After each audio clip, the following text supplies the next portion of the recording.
दोनों नौटंकी पर चले गए गोवा, एक दिल्ली से उड़ के गए और दूसरे कलकत्ता से उड़ के गई। केजरीवाल आपका ही भाई थी, अभी क्या दुश्मन बनते जा रहे हैं क्या? बड़ी चुनाव और सत्ता बड़ी अद्भुत चीज होते हैं, कोई रिश्ता नहीं बनते यहाँ। दीदी और भाइयों के रिश्ता में अभी दरार पैदा होते जा रहे हैं। মমতা ব্যানার্জি জোর করে বিজেপিকে নিয়ে এলো, তাই তো বিজেপি এখানে কোথায় ছিল? দিল্লিতে এবং বাংলায় যত কিছু তো দুজনের, এক মোদি আর দিদি। তার বাইরে আমরা কেউ কিছু করেনি, কংগ্রেস কিছু করেনি, নেহেরু কিছু করেনি, ইন্দিরাজি কিছু করেনি, কেউ কিচ্ছু করেনি। 100 দিনের কাজ আমরা আনিনি, খাদ্য সুরক্ষা আইন আমরা আনিনি, সব মোদি করেছে আর দিদি করেছে। মানুষের সুবিধার্থে এই প্রথমবার কাঁদি মহকুমায় নতুন ভাবনায় নতুন মোড়কে আপনার সালার শহরে এসেছে আপনাকে সুস্বাস্থ্যের পরামর্শ দিতে Meditrust diagnostic and imaging centre. দেখুন, পৌরসভা নির্বাচন এটা ছিল ডিউ, বকেয়া। বহরমপুর পৌরসভা এবং পশ্চিমবঙ্গের বিভিন্ন পৌরসভা যেখানে যেখানে কংগ্রেস ক্ষমতায় ছিল, তৃণমূল মমতা ব্যানার্জির নির্দেশে প্রশাসনকে কাজে লাগিয়ে প্রলোভনকে হাতিয়ার করে সেই সমস্ত পৌরসভাগুলোকে ভেঙে চুরমার করে দিয়েছিল। সেই সমস্ত পৌরসভার দখল নিয়েছিল তৃণমূল পার্টি বেআইনিভাবে, তাই বছরের পর বছর নির্বাচন করায়নি। এখন নির্বাচন করাতে বাধ্য হচ্ছে, তাই আমরা নির্বাচনের কাহিনী শুনছি। নির্বাচন হওয়া উচিত, নির্বাচনে আমরা যোগদান করতে চাই, আজ থেকে নয়, যেদিন থেকে বকেয়া হয়েছে নির্বাচন সেদিন থেকেই বলেছি আমরা। তাই নির্বাচনে আমাদের যা কিছু সামর্থ্য আছে, শক্তি আছে, মানুষের সমর্থন, মানুষের দুয়া আশীর্বাদকে সামনে রেখে আমরা সেখানে অংশগ্রহণ করব। সমস্যা হচ্ছে, প্রশ্ন হচ্ছে, এই নির্বাচন পশ্চিমবঙ্গে কিভাবে হবে? এর আগে পঞ্চায়েত নির্বাচন দেখেছি মুর্শিদাবাদে এবং অন্যান্য জেলায়। পঞ্চায়েত নির্বাচনের নামে প্রহসন হয়েছে, লুট হয়েছে, খুন হয়েছে, কংগ্রেসের লোকদের জেল খাটতে হয়েছে, সব দেখেছি আমরা। ভোটের নামে প্রহসন তৃণমূল এই বাংলায় একবার নয় বারবার করে দেখাচ্ছে। কলকাতা কর্পোরেশন নির্বাচন সবাই জানি আমরা তৃণমূল কলকাতা কর্পোরেশন পরিচালনার সুযোগ পাবে, কারণ কয়েকদিন আগে সেখানটায় ভোট হয়েছে, বিধানসভার ভোট, সব আসন তৃণমূল পেয়েছে। ফলে আমরা সবাই জানতাম যে জিতবে, কিন্তু মমতা ব্যানার্জি নিজের ভরসা ছিল না যে সুস্থভাবে স্বাভাবিকভাবে নির্বাচন করলে তৃণমূল জিতবে। আমাদের কিন্তু ভরসা ছিল যে তৃণমূল জিতবে, পাশাপাশি আমাদের এটাও ভরসা ছিল যে কংগ্রেস অন্তত 8 থেকে 10টা আসনে জেতার প্রবল সম্ভাবনা নিয়ে লড়বে। অবাক দেখলাম যে সব কিছু তাদের হাতে, অথচ তাদের সন্ত্রাস করতে হলো, নির্বাচন ভোট লুট করতে হলো, ছাপ্পা মারতে হলো। অদ্ভুত ব্যাপার। তার মানে এটাই মমতা ব্যানার্জির নিজের ভরসা নাই লোকের উপরে, ভোটারদের উপরে। এখন তার সব থেকে বড় ভরসা পুলিশ, মস্তান, ছাপ্পা ভোটের উপরে। অথচ আমরা সবাই জানতাম যে কলকাতা কর্পোরেশন তৃণমূলের দখলে যাবে। আমরা কেউ কখনো দাবি করিনি, অলিক কল্পনা করিনি আমরা যে কলকাতা পৌরসভা কংগ্রেস দখল করতে এসেছে, কখনো বলিনি। আমরা বলেছিলাম আমরা লড়াই করব, আমাদের ক্ষমতা অনুযায়ী আমরা চেষ্টা করব কংগ্রেসের আসন সংখ্যার উৎসব, তাহলে ভোট আরেকবার প্রহসন হবে, নির্বাচন আরেকবার প্রহসন হবে। আর পশ্চিমবঙ্গের নির্বাচন কমিশন, তারপর আমাদের বিন্দুমাত্র ভরসা নাই, তাকে ভয়ও নাই, তাকে ভরসাও নাই। পশ্চিমবঙ্গের রাজ্য নির্বাচন কমিশন তৃণমূলের শাখা সংগঠন এক, তৃণমূলের শাখা সংগঠন যেমন পশ্চিমবঙ্গ রাজ্য নির্বাচন কমিশনও তেমন।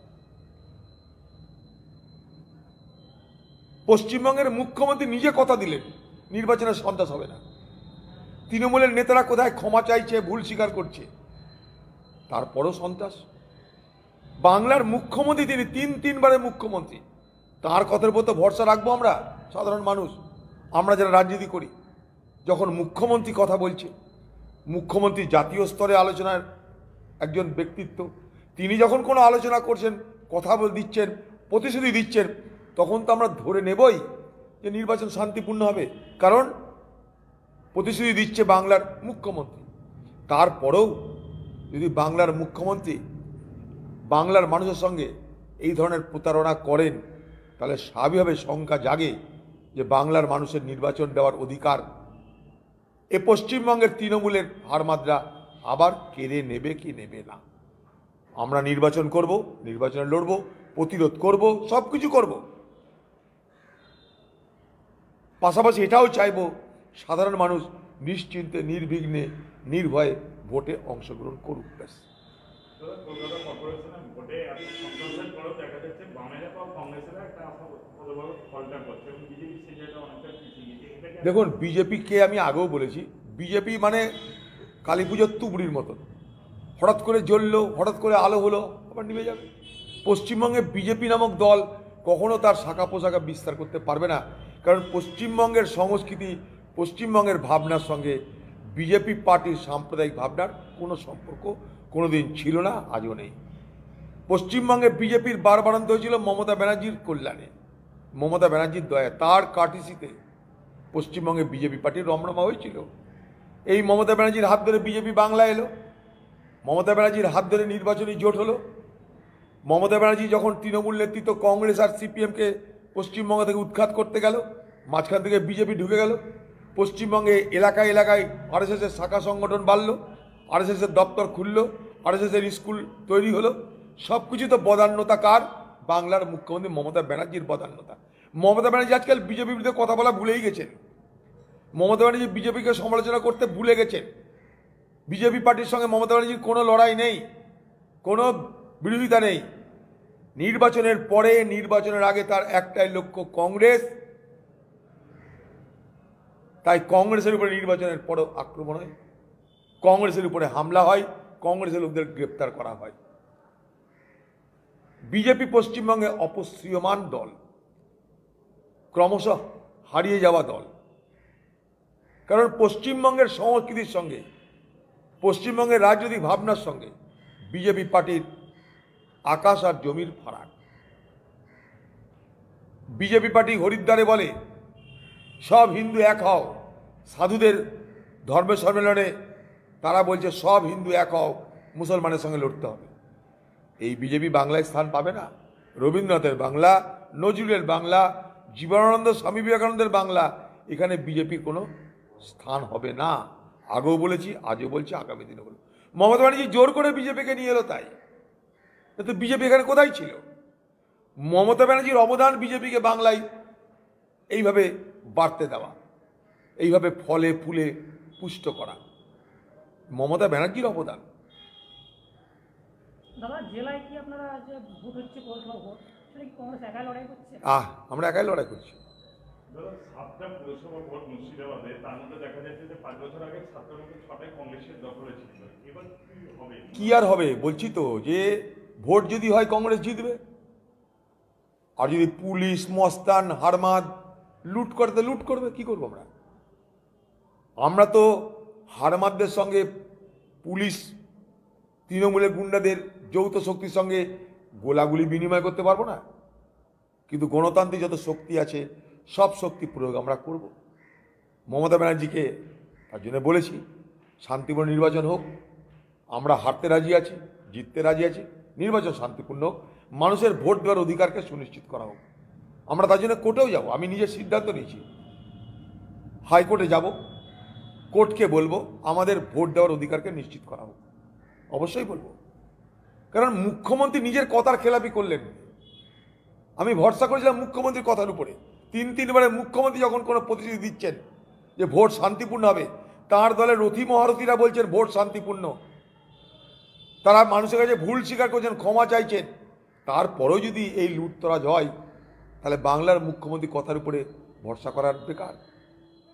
কিন্তু আমরা মানুষকে সঙ্গে নিয়ে, মানুষের শক্তিকে সঙ্গে নিয়ে আমরা অবশ্যই লড়ব। পাশাপাশি দাবি করব সরকারের কাছে, প্রশাসনের কাছে, নির্বাচন শান্তিপূর্ণ হোক। এ দাবি সরকার প্রশাসনের কাছে করার পাশাপাশি আমরা বিচার ব্যবস্থার কাছেও করব। গত বিধানসভা ভোটের নিরিখে বহরমপুরে তৃণমূল 3 নম্বর পজিশন, কলকাতা নির্বাচনের ফল প্রকাশের পর বহরমপুরে তৃণমূল আশাবাদী তারা পৌর ভোট গ্রহণ করবে, কি বলবেন? তাদের আশার একটাই বাণী, তারা আশা করছে কত মস্তান জোগাড় হলেও পুলিশকে দিয়ে কত লুট হবে, তাই লুটের উপর ভরসা। তৃণমূলের ভরসা লুটের উপরে ভরসা, মানুষের ভোটের উপরে নয়। আমাদের মানুষের ভোটের উপরে ভরসা, তৃণমূলের ভোট লুটের উপরে ভরসা। ফারাকটা এই জায়গাটায় মানুষকে সঙ্গে নিয়ে ভোট লুট করবার যত রকমের প্রচেষ্টা করা সম্ভব আমরা প্রতিরোধ করব, প্রতিবাদ করব, নিশ্চয় থাকতে পারেন। তাতে আমাদের প্রাণ গেলেও আমরা করব। পাশাপাশি দাবি করব সরকারের কাছে যে গণতান্ত্রিক প্রক্রিয়ায় মানুষ অংশগ্রহণ করুক, এই সুযোগ সরকার প্রশাসনকে বলে বাংলার মানুষের জন্য নিশ্চিত করুক। এটা তাদের দায়িত্বের মধ্যে পড়ে, সেই দায়িত্বের কথাকে স্মরণ করে দিব।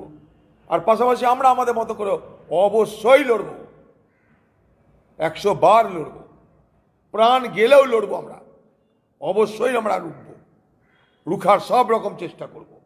কিন্তু আবার বলছি, একটা গণতান্ত্রিক দল কংগ্রেস, পুলিশ হারমাদের যৌথ শক্তির সঙ্গে গুলি বিনিময় করে তো গণতন্ত্র প্রতিষ্ঠা করা যায় না। তাই বিচার ব্যবস্থারও দ্বারস্থ হোক। নসিপুর রেল ব্রিজের ক্ষেত্রে বিজেপি দাবি করছে যে তারা সমস্যা সমাধানের জন্য রেলমন্ত্রীর কাছে গিয়েছে এবং সমস্যা খুব তাড়াতাড়ি সমাধান হবে। তারা দাবি করছে যে তাদের জন্য এই দেখুন, বলার তো কিছু না। মুর্শিদাবাদের মানুষ আপনারা সব জানেন, যখন বিজেপি ক্ষমতাতেই ছিল না তখন থেকে রেলের কাজ শুরু হয়েছে। এর থেকে হাস্যস্কর কি থাকতে পারে?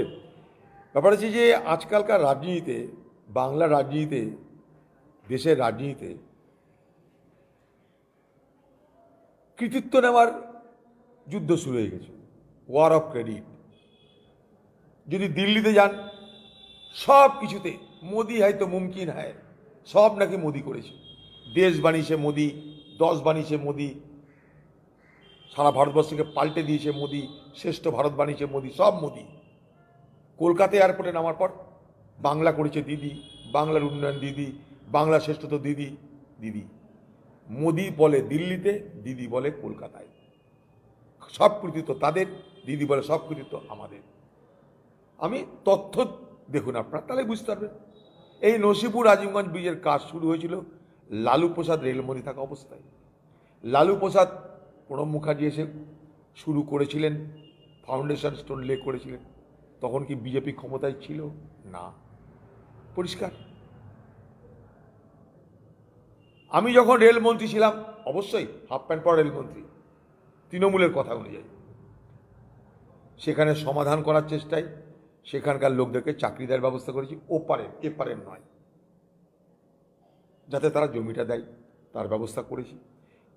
200 থেকে 300 মিটার আটকে আছে। রাজ্য সরকার জমিটা দেওয়ার ব্যবস্থা করলে এখনই হয়ে যায়। তার জন্য রাজ্য সরকারের 1বার না 1000টা চিঠি দিয়েছি, প্রশাসনকে বলেছি, সামান্য আমি নিজে ভিজিট করেছি। ভাই মমতা ব্যানার্জি আপনি কৃতিত্ব দেন, মোদি আপনি কৃতিত্ব দেন, আমরা কিছু করিনি, কমসে কম চালু করে দেন। আপনাদের মূর্তি বসিয়ে লোককে বলবো ওইখানে ফুলের মালা দাও, আমরা কিছু করিনি।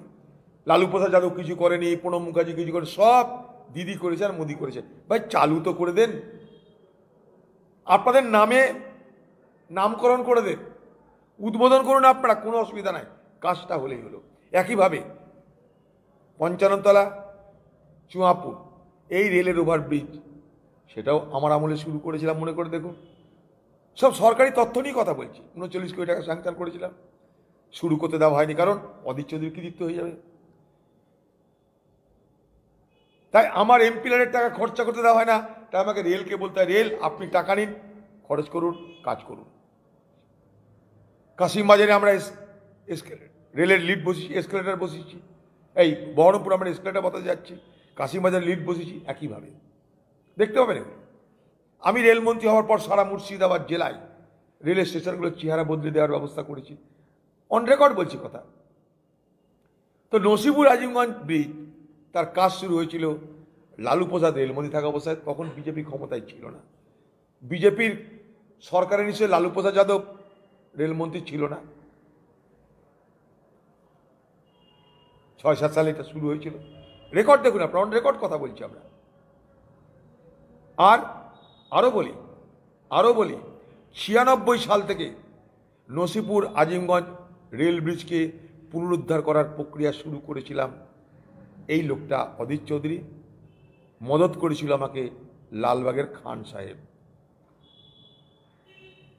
সব থেকে প্রথম লালবাগের খান সাহেব, সে আমার দৃষ্টি আকর্ষণ করেছিল। আমি তখন এমএলএ।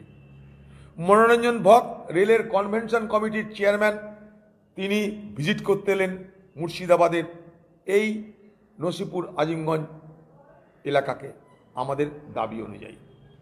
সে রেলের কনভেনশন কমিটির নামলো বহরমপুরে, তাকে ডেপুটেশন দিলাম, তারা গেল দেখতে।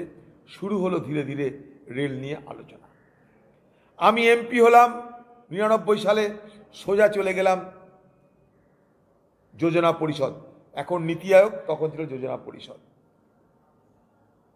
কেসি পন সাহেব যোজনা পরিষদের দায়িত্বে, তাকে গিয়ে হাত পা ধরলাম, আপনার এই কাজটা করে দিন। বললে এটা তো নেই আমাদের ম্যাপে উদ্ধার করুন। ব্রিটিশ আমলের ছিল, এখন নেই। যোজনা পরিষদের ট্রান্সপোর্ট ডিপার্টমেন্ট যেটা, সেখানে গিয়ে দিনের পর দিন বসে থেকে পুরনো ফাইল বার করে এই ব্রিজের পুনরুদ্ধার করার প্রচেষ্টা শুরু হলো। খুব সাহায্য করেছেন আমাকে রেলমন্ত্রী নীতিশ কুমার। তাকে আমি বোঝাতে পেরেছিলাম শিয়ালদা এবং হাওড়া দুটো, এটা যদি দুটো রেলের যদি কানেক্টিভিটি হয়, একদিকে শিয়ালদা রেল, হাওড়া রেল, তাহলে 45 কিলোমিটার দূরত্ব কমবে। আপনার হাজার হাজার টাকার ফুয়েল সেভ হবে, অর্থাৎ জ্বালানি খরচ কমবে।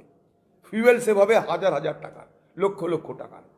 নীতিশ কুমার আমার কথাটা সঙ্গে সঙ্গে গ্রহণ করে কি করলেন, আমাকে বললেন যে নতুন কোনো প্রকল্প করতে গেলে যোজনা কমিশনের দরকার।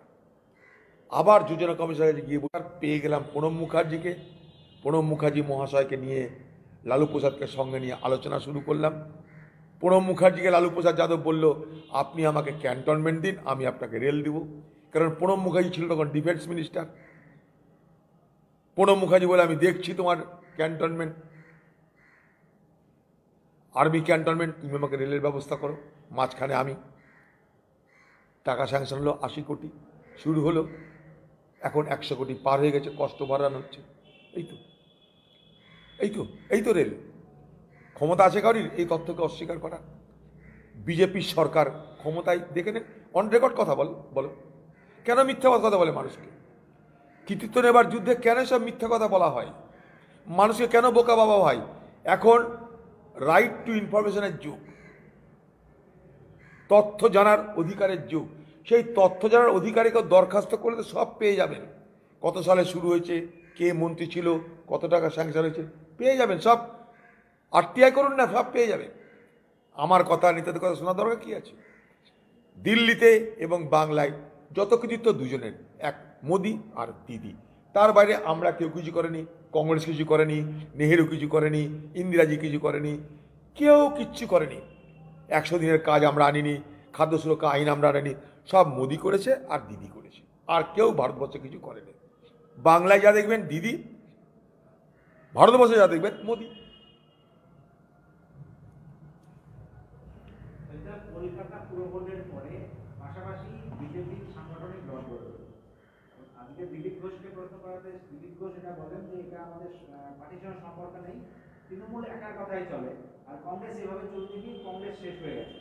বিজেপি কংগ্রেস শেষ হলে কি কংগ্রেস জীবিত হলে দেখার দায়িত্ব তো বিজেপির নেতাদের নয়, ওটা আমরা বুঝবো। তারা নিজেদেরকে বাঁচাক, তাহলেই হলো।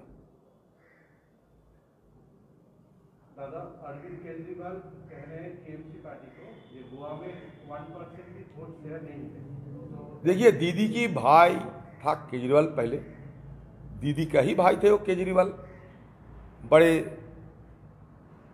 दोनों नेताओं के बीच अच्छा संपर्क बनी रही थी। तो जब चुनाव की माहौल पैदा होते हैं तो तो अपना अपना रवैया हमें सुनने को मिलते हैं। दीदी की मकसद है कि बंगाल छोड़ के गोवा कब्जा करेंगे, और जहां गोवा कब्जा करने के सवाल आते हैं तो दीदी धड़ल्ले से गोवा जाकर तरह तरह की लुभाने के चलते एक के बाद एक योजना की ऐलान कर रही है। बंगाल में लोगों को 500 रुपया की मुआवजा देते हैं, गोवा जाके कहते हैं कि मैं 5000 रुपया दूंगी। तो इनको कौन रुकेगी? बीच में केजरीवाल वो भी और एक नौटंकीबाज है। तो दोनों नौटंकीबाज अभी गोवा में बीच में टक्कर देने में लग गए हैं। दोनों नौटंकीबाज चले गए गोवा, एक दिल्ली से उड़ के गए और दूसरे कलकत्ता से उड़ के गई। ये दोनों नौटंकीबाजों के बीच जो अफरा तफरी मच हो रहे हैं, इसके लिए जवाबदेह उन्होंने ही है। गोवा के आम लोगों की इस तरीके की बयानबाजी में कोई दिलचस्पी नहीं है, क्योंकि गोवा के लोग जानते हैं कि ये दोनों बाहर के लोग गोवा आकर गोवा की आम जनता को गुमराह करने के लिए, बरगलाने के लिए हर संभव प्रयास करेगी। ये गोवा के आम लोगों को ये मालूम है।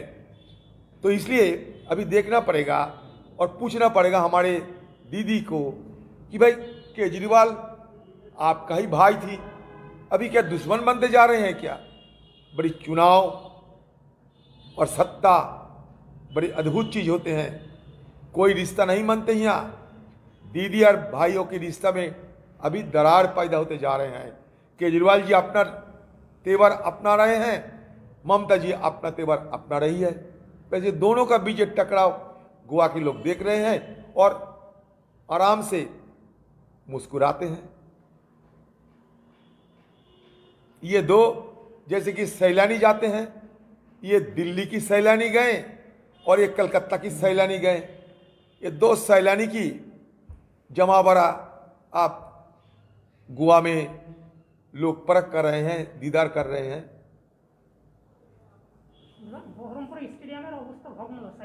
स्टेडियम एत बड़ कथा पड़ा स्टेडियम परे लिस एकदिन सब মানুষের সুবিধার্থে এই প্রথমবার কাঁদি মহকুমায় নতুন ভাবনায় নতুন মোড়কে আপনার সালার শহরে এসেছে আপনাকে সুস্বাস্থ্যের পরামর্শ দিতে Meditrust diagnostic and imaging centre.